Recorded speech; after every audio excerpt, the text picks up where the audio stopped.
Let's get right into it. Number 8. The hallway acceleration phenomenon. Ever find yourself power walking down a long, empty corridor? Even when you're not in a rush, you know the feeling. You step into that endless tunnel of beige walls and fluorescent lights, and suddenly, your legs have a mind of their own. It's like some invisible force field just cranked up your internal speed dial. One moment you're strolling along, contemplating the mysteries of lint, and the next you're practically auditioning for the Olympic race walking team. This isn't just you being impatient, it's a bizarre psychological quirk that turns perfectly sane individuals into unwitting speed demons. Your brain, in its infinite wisdom, perceives the hallway's converging lines and distant vanishing point as a sort of optical illusion, subtly nudging you to cover the distance faster. It's almost as if your primitive instincts kick in, whispering, "Quick! Get to the light at the end of the tunnel before something vaguely threatening catches up to you." Even if that something is just another mundane Tuesday.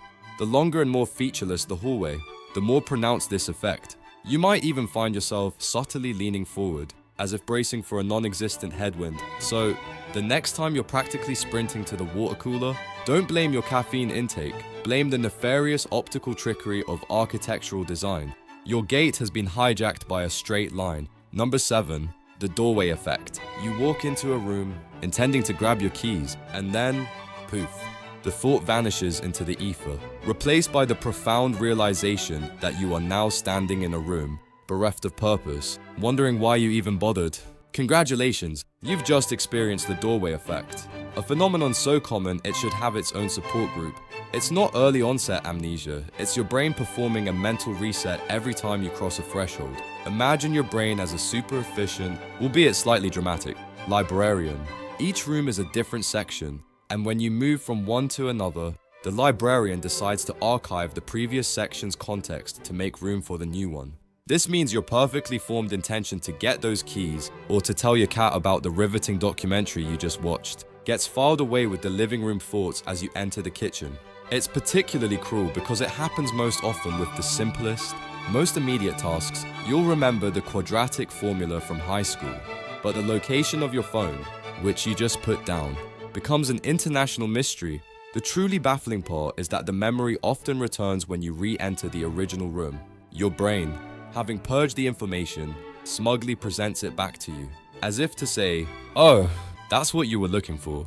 Should have stayed put."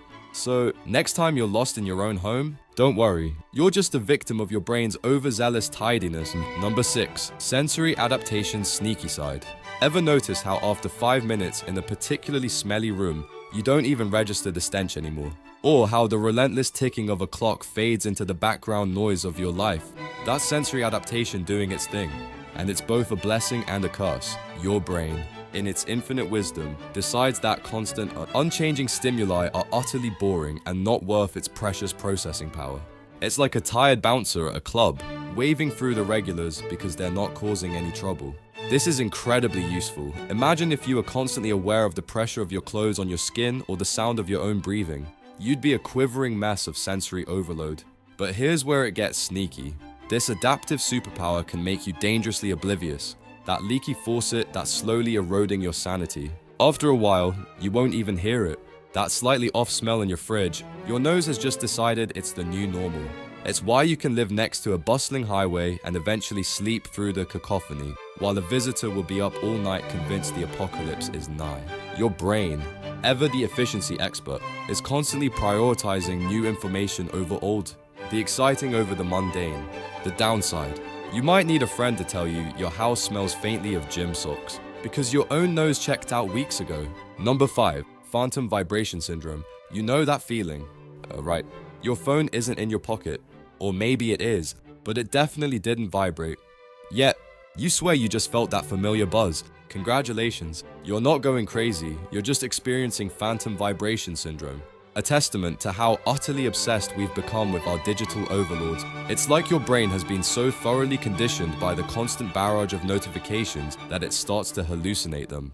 Your nervous system is basically screaming, "Give me dopamine, I sense an incoming text." Even when there's no actual stimulus. This isn't just a quirky little glitch, it's a genuine psychological phenomenon, often attributed to the brain misinterpreting random sensory input like the rustle of your clothes or a muscle twitch as a phone vibration. It's like your brain is a highly strung alarm system set to paranoid. And the more you anticipate a message, the more likely you are to fall victim to these spectral buzzes. It's a cruel joke. Really. Your brain wants to be connected so badly that it's willing to invent the connection entirely. So, the next time your leg tingles and you instinctively reach for a non-existent phone, just remember, your brain is simply a loyal, albeit slightly overzealous, servant to the cult of connectivity. Number 4. The misinformation effects, mind games. Imagine you witnessed a car accident. Now, imagine someone asks you, how fast were the cars going when they smashed into each other?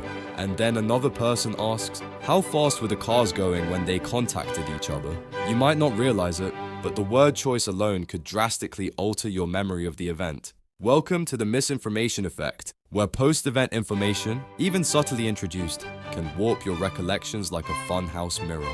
It's not about outright lying, it's about how easily our memories, which we often consider sacrosanct and unchangeable, can be subtly manipulated. Our brains aren't perfect video recorders, they're more like highly suggestible storytellers, constantly editing and re-editing the narrative based on new input. This is why eyewitness testimonies, while crucial, can also be notoriously unreliable. Your brain is trying its best to make sense of the world, but it's also incredibly susceptible to suggestion. So, if someone asks you about an event and uses loaded language, your mind might just dutifully fill in the blanks, creating a vivid, yet entirely inaccurate, memory. It's a chilling reminder that what you think you remember might just be a collaborative fiction. Number 3. Pareidolia. Seeing faces in toasters. You're making toast, and suddenly, 2 little circles and a rectangular slot stare back at you. It's a face, or maybe you're looking at clouds, and there's definitely a dog chasing a cat. This isn't a sign you need more sleep, it's pareidolia, the psychological phenomenon of perceiving recognizable patterns, often faces, in random or ambiguous stimuli. Your brain, being the ultimate pattern-seeking machine, is constantly trying to make sense of the chaotic world around you. It's so good at recognizing faces, a crucial survival skill for social creatures like us, that it sometimes goes into overdrive, finding them where they don't actually exist. It's why people see Jesus in Toast, the man in the moon, or terrifying clowns in electrical outlets. Your brain isn't just seeing, it's interpreting. And sometimes, it interprets a bit too enthusiastically. It's like your internal image recognition software has a setting for overly optimistic. The truly bizarre part is that once you see the face or pattern, it's incredibly difficult to unsee it. Your brain has already committed to the illusion. So, the next time your inanimate objects start giving you judgmental looks, just remember, it's not them, it's you, or rather, your incredibly eager brain trying to connect the dots that aren't there. Number 2, the Baader-Meinhof phenomenon, frequency illusion. You just learned a new word, say, flummoxed, and suddenly, everyone is using it. It's in articles, on TV. Your grandma even slipped it into a recipe description. Or you buy a new, obscure car model, and now every other car on the road seems to be exactly that model. Welcome to the delightful world of the Baader-Meinhof phenomenon, also known as frequency illusion. It's not that the word flummoxed suddenly became the word of the year, or that there was a secret memo distributed instructing everyone to buy your exact vehicle. It's your brain playing a clever trick on you. A two-pronged assault of cognitive biases. First, there's selective attention. Once something is introduced to your consciousness, your brain starts actively looking for it. It's like you've programmed a mental filter to spot flummoxed wherever it may lurk. Second, there's confirmation bias. When you do encounter it again, your brain registers it as C. I told you, it's everywhere, even if the actual frequency hasn't changed. You're not noticing it more because it's appearing more. You're noticing it more because you're primed to notice it. It's a self-fulfilling prophecy of perception. So, the next time you feel like the universe is conspiring to echo your latest obscure interest, just remember it's probably just your brain being an overachieving pattern seeker. Number 1. The spotlight effect's blinding glare. You walk into a room, convinced everyone is staring at that tiny stain on your shirt, or critiquing your slightly too loud laugh, or meticulously dissecting that awkward thing you said 5 minutes ago. Your internal monologue is a blaring siren, announcing your every perceived flaw to an imagined audience. This, my friends, is the spotlight effect, and it's basically your brain convinced that you're far more noticeable than you actually are.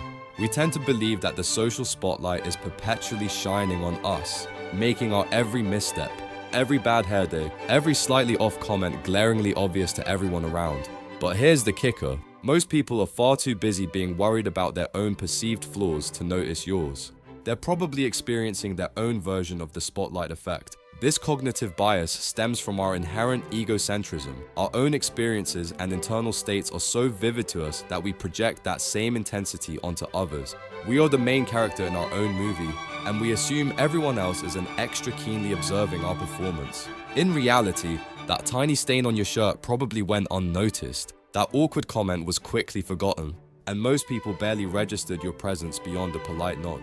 Your internal audience is a figment of your own hyper-aware imagination. So, next time you're paralyzed by the fear of public scrutiny, take a deep breath and remember, the spotlight you feel is probably just the sun reflecting off your own wonderfully unique and mostly unscrutinized self.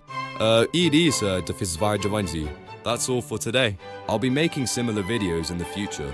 Subscribe to see them.